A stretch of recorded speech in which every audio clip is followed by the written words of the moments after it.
Hello, welcome back to my channel.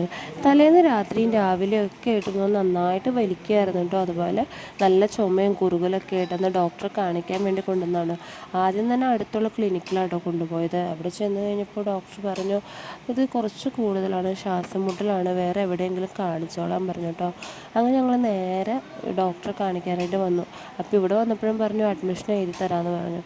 അങ്ങനെ അഡ്മിഷൻ്റെ കാര്യങ്ങളൊക്കെ മേടിച്ച് കഴിഞ്ഞപ്പോൾ ഇവന് കൂടുതലായതുകൊണ്ട് വാർഡിൽ തന്നെ കിടക്കണം, അവർക്ക് എപ്പോഴും വന്ന് ഒബ്സർവ് ചെയ്യാനുള്ളതാണ് എന്ന് പറഞ്ഞു. പക്ഷേ ആണുങ്ങളെ വാർഡിൽ നിർത്തിയില്ല. അതുപോലെ മക്കളെയും കൊണ്ട് വാർഡിൽ നിൽക്കാൻ പറ്റാത്തതുകൊണ്ട് തന്നെ അവർക്ക് റൂം എടുത്തു കേട്ടോ. അപ്പോൾ ഞങ്ങളെ വിളിച്ച റൂം കാണിക്കാൻ കൊണ്ടുപോയതാണ്, ഇത് മതിയോ എന്നറിയാൻ വേണ്ടിയിട്ട്. അപ്പോൾ രാത്രി മാത്രം ഇവർക്ക് 3 പേർക്കും കിടക്കാനുള്ളതായതുകൊണ്ട് ഞങ്ങൾ ആ റൂം തന്നെ കൺഫേം ആക്കി കേട്ടോ. അങ്ങനെ ഇവിടെ എക്സ്റേ ഒക്കെ എഴുതി തന്നായിരുന്നു. അങ്ങനെ എക്സ്റേ എടുക്കാനായിട്ട് പോയതാണ് കേട്ടോ. നമുക്ക് കുട്ടിക്ക് ഇൻഷുറൻസ് ഉള്ളതുകൊണ്ട് എക്സ്റേയും ബ്ലഡ് ടെസ്റ്റൊക്കെ ഫ്രീ ആണ് കേട്ടോ. ബ്ലഡ് എടുത്ത് കൊടുത്തായിരുന്നു. അങ്ങനെ എക്സ്റേക്ക് വന്നു. ഇവൻ്റെ കാലിൽ സൂചി വെക്കാനായിട്ട് ഒരുപാട് സ്ഥലം കുത്തിയിട്ട് 2 കൈയും കാലൊക്കെ തുളച്ച ശേഷമാണ് ലാസ്റ്റ് കാലിലൊരിടം കിട്ടിയത്. ഒരുപാട് കരച്ചിലും ബഹളമൊക്കെ ആയിരുന്നു. അങ്ങനെ ഒരു വിധത്തിൽ അവനെ ഉറക്കി കിടത്തി. അതുപോലെ അതുമൂലം കിടന്ന് ഉറക്കം പിടിച്ചിട്ടോ.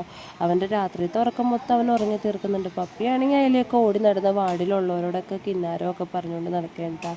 വൈകിട്ടായപ്പോൾ ഇവൻ വന്നിട്ട് എന്നോട് ചോദിക്കുകയാണ്, ബേബിയുടെ കാലിൽ എന്താണ്, വാവുവാണോ എന്നൊക്കെ ചോദിച്ചുകൊണ്ട് അവൻ ഇങ്ങനെ ഓരോന്ന് പറഞ്ഞുകൊണ്ടിരിക്കുകയാണ്. ഫോൺ ഓണാക്കിയപ്പോൾ അവൻ എന്നെ ഇതാക്കുന്നത് കണ്ടിട്ട് ഇരുന്ന് ചീത്ത പറഞ്ഞു പോന്നൊക്കെ വിളിച്ചുകൊണ്ട്. എൻ്റെ സൗണ്ട് നന്നായിട്ട് മാറിയിരിപ്പുണ്ട്. വേറെ ഒന്നുമല്ല, എനിക്കും പനി പിടിച്ചു കേട്ടോ ഹോസ്പിറ്റലിൽ കിടന്നപ്പോൾ.